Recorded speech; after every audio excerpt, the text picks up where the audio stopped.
friend and I are going to a Sally Rooney quiz night this evening, and I'm so excited. Just can't wait to meet some other people who also love Sally Rooney and to absolutely deck them at the quiz.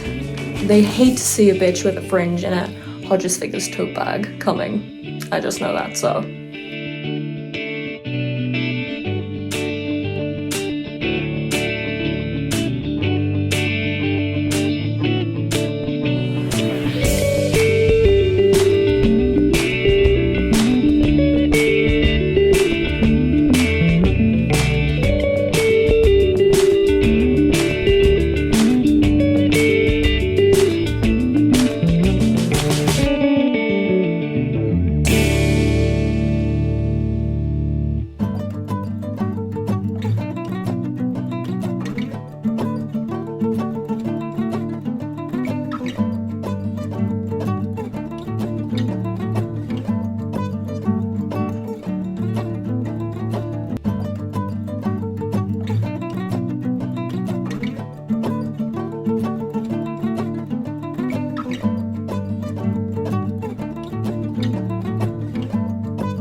Coming to you live from Friendship Bracelet Station. This is Miguel. They're very happy to meet you. And this is my halfway mark update on intermezzo. What do I like? What do I hate? I don't hate anything. I think one thing I was a little bit scared about going in was that the chess metaphors would be quite overwrought. But they're not. They're fantastic. There's only like there are some chess matches that take place, but they're only like once in every 100 pages. So it's great. It's the exact right amount of chess that I want. I don't want any more. Less would have been weird because, you know, one of the characters is a fucking chess player, so you have to have it in there. I think I can already say this is not my favorite Sally Rooney. That title still goes to Conversations with Friends, but this is amazing. I'm really enjoying it. I don't think I've explained what it's about, so I'll do that now. In intermezzo, we follow two brothers, Peter and Ivan. I'm not sure if that's how you pronounce his name because his father is Slovak, so I don't know if it's supposed to be Ivan. I'm very confused when I'm reading it how I'm supposed to be pronouncing it in my head. Peter and Ivan are both grieving their father who passed away a couple of weeks before the start of the events of the book.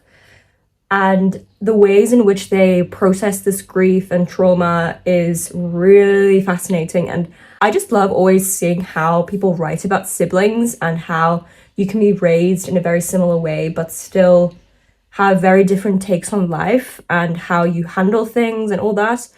And having an age gap sibling relationship, I think is really cool as well, because that also adds to that, because it's sort of not only a personality gap, but a generational gap. And Peter's a lot more wealthy than Ivan. Ivan's kind of struggling financially and all those sorts of things. So there's lots of differences between them, but they're still brothers.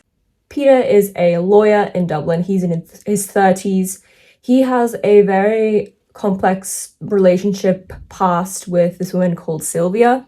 They dated in the past, but they're not anymore, but they're still seeing each other. He's also seeing this younger woman as well who is in her early 20s called Naomi. I find Peter's parts harder to read, like I have to just take more time with it, but I do think that's very much intentional because I don't think this is a spoiler. Let me check. Yeah, well, they say here he's medicating himself to sleep in the blurb, so I don't think this is a spoiler, but he is medicating himself. So I do think that that's probably part of the reason why his sections are a little bit more staccato-like, I almost want to say. His sentences are very short. They're almost like loose thoughts that are just like there for him to grab onto. And they're not full sentences either a lot of the time. I like that Sally Rooney has taken efforts to make Peter and Ivan's parts very different. That's really nice because she writes in a close third person for the whole book, and she alternates chapters between the brothers' perspectives. And then when you get to Ivan's chapters, you also get the perspective of Margaret, who is a woman who Ivan becomes intertwined with. He starts a relationship with her when they meet at one of his chess tournaments. Ivan is 22 years old. He's born in 1999, so Ivan is Gen Z, guys. Like, he's he's one of us. Margaret, who is 36, has a lot of baggage from her past that she's sort of just dealing with, but she still feels very drawn to Ivan and feels very comfortable in his company. I really love reading their chapters because I really enjoy just the dynamics and the things that they talk about. It feels very similar to Nick and Francis's relationship, but it's switched because it's the woman who's older. I really enjoy that aspect of it. One thing that I did find very interesting is the first interaction that we see between Peter and Ivan in the whole book is about 150 pages in, which is crazy. Like, they do speak to each other like on the phone or they text before that, but the first time that they actually meet up in person is like a third into the book. I really like that because then it really gives you a lot of time to get to know the characters and think about how they would interact with each other. And I found it really interesting in one of the articles that I read about Intermezzo before it came out, Sally Rooney saying something about she's never been present in a conversation that's just between two men, which, I mean, that's just one of those things that she says, and my mind is blown because it's so obvious, but it's also not. I found it really interesting how she wrote that conversation, that scene between the two brothers. I loved it. I think it was really well written. It reacted to things that the other one said that you read about happening earlier in the book, and you're like, oh yes, of course he'd reacted that way. So that's really a testament to how well written their characters are up until that point. You can see we're about halfway. It's split into 3 parts, I believe, and I'm starting on part 2 now. Here I am. Oh, guys, I love this bookmark so much. I think it's so cute. There is a dog in the book. I won't say too much about the dog because it's kind of a plot point, but I'm really loving it so far. It's so readable. It's so addictive. Sally Rooney is so fucking good at her job. I love this so much so far. If it keeps going the way it is, we're looking at another 5-star Sally Rooney book, so I'm very happy about that. I'll check in with you when I've read a little bit more.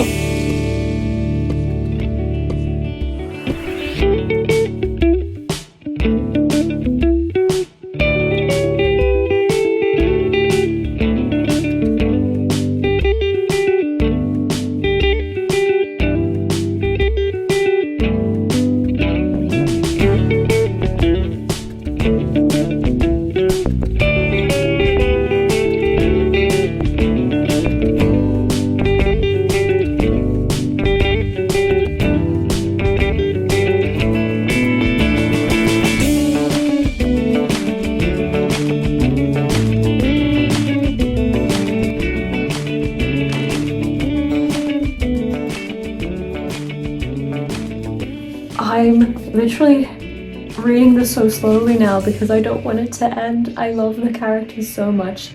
There were some days earlier this week when I couldn't read as much as I wanted to because I had work, unfortunately. And I just missed them so much. The amount of compassion that Sally Rooney writes about, especially the older female characters, is so joyful to read about. She writes with so much tenderness about them, the ways in which aging affects their lives, the way in which it just changes who you are as you become a person with more history, with more baggage, with more lore. The other thing that I wanted to talk about was just how much you can see Sally Rooney has improved as a writer. This book feels so layered. It's so complex. It has so much nuance. I want to say I can't wait to read the last part, but I actually don't want to. I want to spend more time with these characters. But I'm sure I'll finish soon because I can't stay away for too long.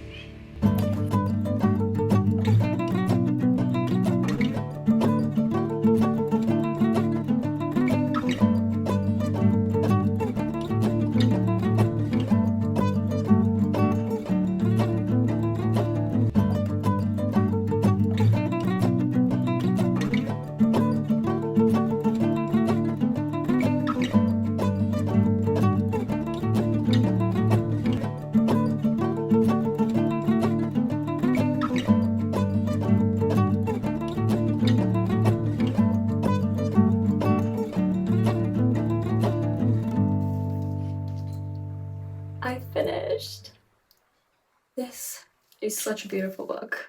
I've read a couple of reviews online from some other readers, and one of them said that this book is for the Conversations with Friends girls, and as a Conversations with Friends girl, they're 100% correct. So I've already talked about what it's about and some of my thoughts, but I think one of the main things that I can say now that I've completely finished it is that this is truly, I think, paving the way for the rest of what Sally Rooney, I think, will probably write about in her career.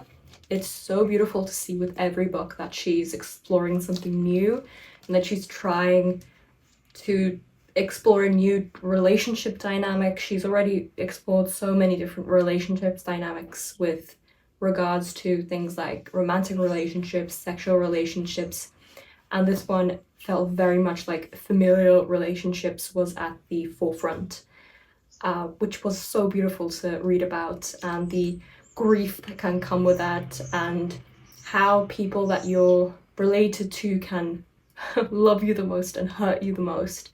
And it was so beautifully done. The way that she talks about fraternal love is so beautiful. It's so complexly written. She does such a good job at making you understand why the characters are acting the way that they are towards each other. Peter and Ivan are both extremely complex characters who have different ways in which they are grieving their father, different ways in which they are choosing to cope, and they blame each other for things, but they also want the other one to do better because they love their brother. And it's so beautiful to see this relationship represented in this way. I think as well because male relationships isn't really something that Sally Rooney has written a lot about before, and I think she did a really excellent job. I mean, as someone who's never been in a, male relationship before where both of the people were men, I thought it was really well written. I enjoyed it. I would love to hear from anyone who is in any sort of relationship who is a man or masc presenting. I would love to know your thoughts about if you think this was well done or not. There was another review that I read about Intermezzo, which the person said that it felt like listening to Bob Dylan for the first time, and I simply have to agree. It did feel like listening to Blowin' in the Wind for the first time. The answer, my friend, is Blowin' in the Wind. I don't really even know what to say more that I haven't said already. Sally Rooney has absolutely mastered the craft of writing a novel, and I am so happy to be alive in a time where she is writing, where she is producing new stories for us to read. I just loved this. I gave it 5 stars. It's one of my favorite books of the year. I feel so lucky to have read this. I'm going to miss these characters a lot. I feel like I've really gotten to know them over the course of this past week, and I'll definitely think a lot about them. Sally Rooney knows how to write the shit out of a character, and she's done it with 5 characters in this book, which I think is incredible. What were your thoughts on the book? I would love to know. Let's continue the conversation in the comments. I mean, you already know all the things that I thought. I'll probably have more thoughts later on, and I'll share them on my storygraph review. Intermezzo, you were a fantastic time. Thank you so much for watching. I'll be back soon with another video, and in the meantime, take care.